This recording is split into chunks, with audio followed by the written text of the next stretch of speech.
ইরানের সর্বোচ্চ নেতা আয়াতুল্লাহ আলী খামেনিকে লক্ষ্য করে ইসরায়েলের হত্যার চেষ্টা বা অপসারণের পরিকল্পনা নিয়ে দীর্ঘদিন যাবৎ গোপন আগ্রাসন ও সাইবার আক্রমণ চলছে বলে নানা সূত্র থেকে জানা গেছে।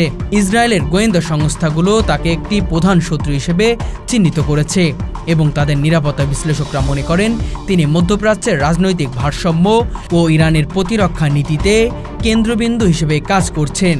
ফলে ইসরায়েলের পক্ষ থেকে যে কোনো সময় খামেনিকে নিশানা করে হত্যাকাণ্ড ঘটনার সম্ভাবনা থেকে যায়, যা তাদের রাজনৈতিক ও কূটনৈতিক লক্ষ্য পূরণে অত্যন্ত গুরুত্বপূর্ণ।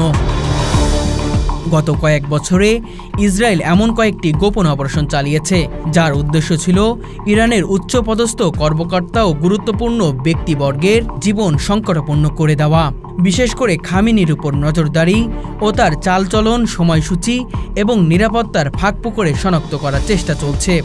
এই ধরনের পরিকল্পনা শুধু একটি রাজনৈতিক বা সামরিক আঘাত নয়, বরং একটি নিখুঁত গুপ্তচর বৃত্তিমূলক অভিনব, যা সাইবার হামলা, দূর থেকে সঠিক নিরপেক্ষ ও অভ্যন্তরীণ সহায়তায় বাস্তবায়িত হতে পারে।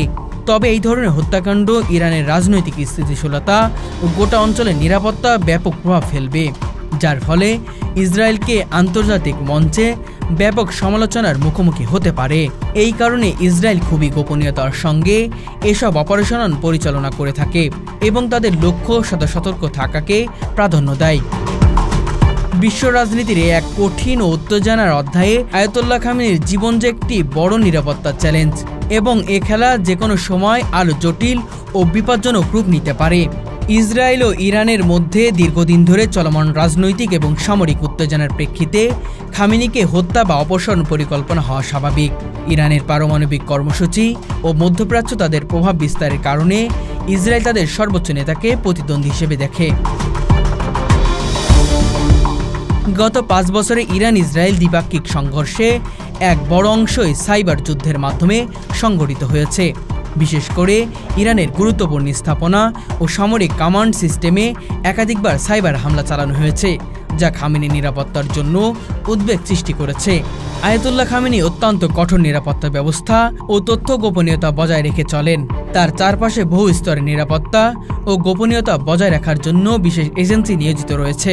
যদি এমন কোনো হত্যাকাণ্ড ঘটে তাহলে তা মধ্যপ্রাচ্যের রাজনীতিতে ব্যাপক অস্থিরতা সৃষ্টি করবে। ইরানের সর্বোচ্চ নেতার বিরুদ্ধে এই ধরনের পরিকল্পনা সংঘাতের মাত্রা বৃদ্ধি এবং অঞ্চলের অস্থিরতার সম্ভাবনা বাড়িয়ে তোলে। তাই আন্তর্জাতিক সম্প্রদায়ের জন্য এটি একটি সতর্কবার্তা যে মধ্যপ্রাচ্যের সংকট নিরসনে কূটনৈতিক সংলাপ ও শান্তিপূর্ণ সমাধানের পথই একমাত্র টেকসই বিকল্প।